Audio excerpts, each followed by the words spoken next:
It appears one of these two people will be the next president of the United States. We'll talk about how this race looks in light of pro-family values. This is the Citizenlink Report. I'm Stuart Shepard along with Tom Minnery, our Executive Director. Hi, Tom. Hello, Stuart. Good to be back with you. It is good to have you back. We haven't gotten to chat for a while. We've been hearing from a lot of people who watch our videos here who were avid supporters of Rick Santorum, or perhaps Newt Gingrich, or perhaps Ron Paul, or for that matter, Rick Perry, Herman Cain, Michelle Bachmann, all of whom now are going to have to answer a question. Do they now support the guy who beat the person that they were cheering for?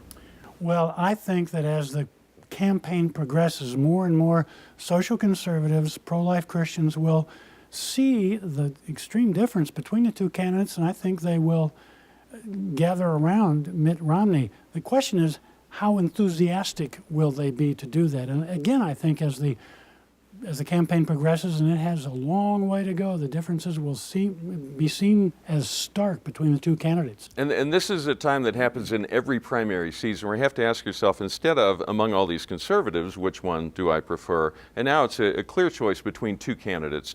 One, Mitt Romney on the Republican side, the other, obviously, Barack Obama on the Democrat side. Let's talk about where they stand on the issues real quickly. As far as Governor Mitt Romney, where is he on the life issue? He claims to be pro-life, and he makes that case very consistently and very pointedly. So I'm comfortable that he is pro-life. Marriage.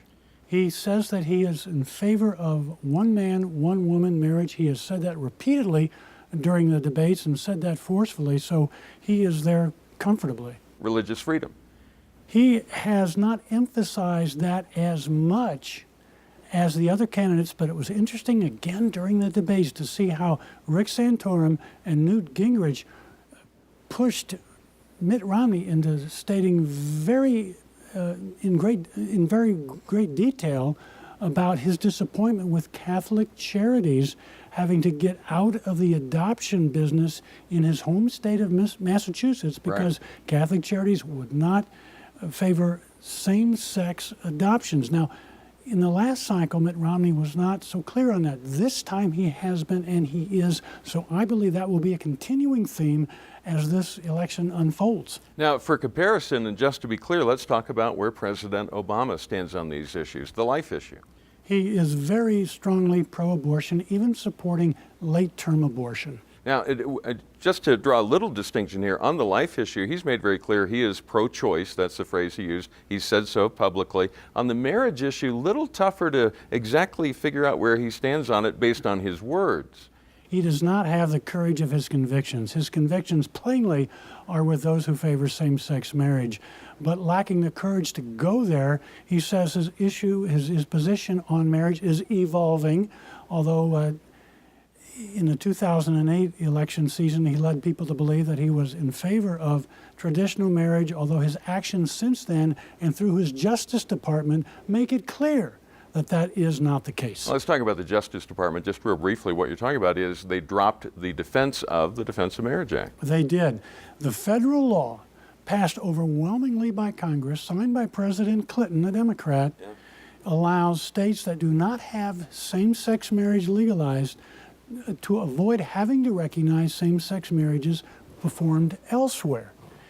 The Justice Department refuses to defend that, so there is no clearer indication than that of where the president stands on the issue of marriage. And that law also sets how the federal government looks at the institution of marriage as far as what the federal government does and on federal property. Religious freedom. The recent ruckus over forcing the Catholic Church to pay through its health insurance policies in those Catholic institutions that hire employees for contraception, for sterilization, against the plain theology of the Catholic Church, shows that this pro-abortion position trumps religious freedom. Now, the president is up against a very strong group of national Catholic bishops led by Cardinal Dolan, Timothy Dolan, who says, no way are we going to violate our conscience. And so we'll see how this plays out. Now, we also have to point out Hy Feldblum, who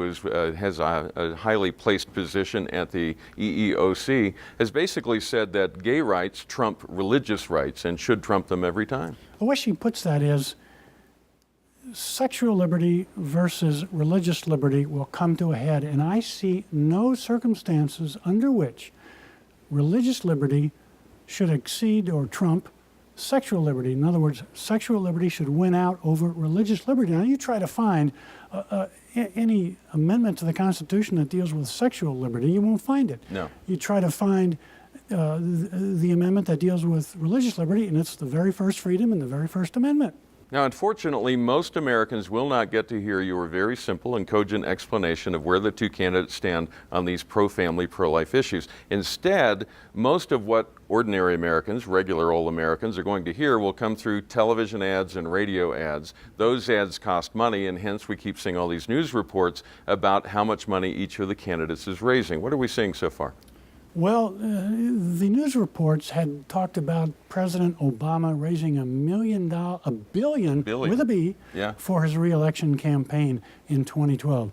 Through the end of January, the last reporting period, he was at 106 million, not billion, million, so barely 10% of where he needs to be, far behind where he ought to be. In fact, through the same period in 2008, he had taken in $138 million, far in excess of the $106 million he has so far. So he's way behind. And you've got some other examples of how this is playing out as far as public sentiment, what people are excited about and what they're not. Oh, it's a funny thing. As we're recording, I am listening to news reports that trumpet a new CNN poll that shows President Obama up 9% over Governor Romney. That's surprising. It is. The very same time, a Rasmussen poll was released saying Governor Romney is up 3% over President Obama. Now, A reasonable person would ask, how is that possible? Rasmussen polls likely voters. CNN and most other polls, they poll only registered voters, and we know only about 60% of registered voters will turn out in the fall. But an asterisk to say national polls this early in the cycle, what we're 7 months away from Election Day, Yeah. will go all over the map. Not very trustworthy. And if you are going to examine those numbers of registered voters, then you have to ask yourself, as far as putting them in context, how motivated are people to actually go to the poll and vote for a particular candidate? And you're seeing some interesting perspectives on that as well. On the Republican side, enthusiasm for this election is 10 percentage points higher than it was in 2008. Now, on the Democrat side, enthusiasm for this president in this election is 35% lower than it was at this time in 2008. So there is a palpable difference in enthusiasm. Now, bear in mind, this is at a time when the Republican candidates were beating each other over the head, and I think there'll be a coalescing around Governor Romney. Now, and we're also not hearing a lot of, at least I haven't seen lately, many stories about the Tea Party movement, which played such a large role in the last two election cycles. Do you think they'll be showing up this time? Well, I think so. And I've said before that we evangelicals are part of the Tea Party movement this year in the fact that all of us are so concerned about debt and deficit and government spending. You know, what's really significant, however, is the fact, back on these national poll results, Yep. This election will not be won nationally. It will be won in about 12 or 14 swing states. Now, the president's re-election theme is fairness. We've got to make everything fair so that the rich are not getting away with anything compared to the middle class. But swing state independent voters, those people who are likely to swing the election to one side or another by, 57% majority believe this already is a fair country.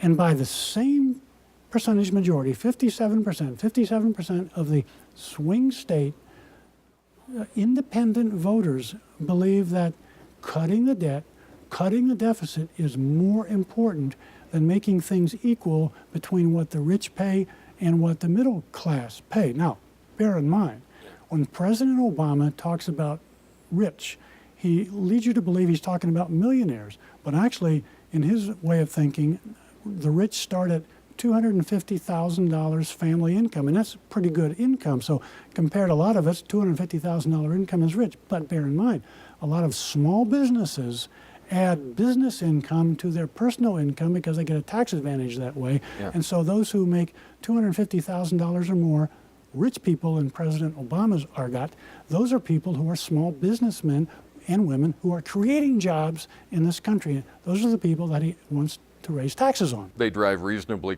priced cars and live in ordinary houses, not mansions. These are people who could be our neighbors out there. Now, another thing that's been talked about heavily over the past week is a comment by a Democrat operative about Mitt Romney's wife, Ann Romney, trying to make the case that because she's a stay-at-home mom and has been, that she's, quote, never worked a day in her life. What do you make of that whole thing? When I heard Hillary Rosen, the Democratic Party strategist, say that, I thought, oh my goodness, I've not heard anybody on either side say that for a long time. That is old-time 1970s feminist thinking, to believe that a woman who stays at home, manages her home, raises her children, is not doing real work. And with the Romneys have 5 children. Five boys. That they have raised. That is hard work. Yeah. And it was interesting to see the White House response to that. The White House spokesman acknowledged that he did not even know which woman named Hillary Rosen said that. He said, I know several people named Hillary Rosen.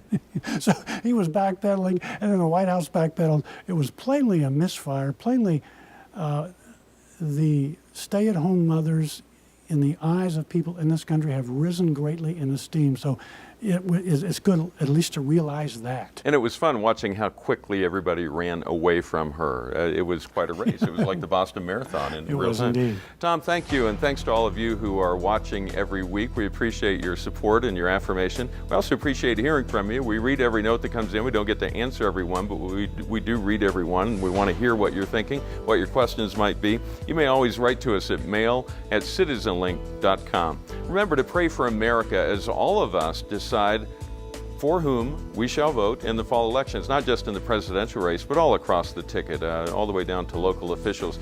Pray that everyone will have wisdom and insight as they weigh which one resonates most with his or her values. And if you're not registered to vote, remember to register to vote. This would be a good time to get that moving so you're already in there and ready to go. And remember, stand tall and be heard.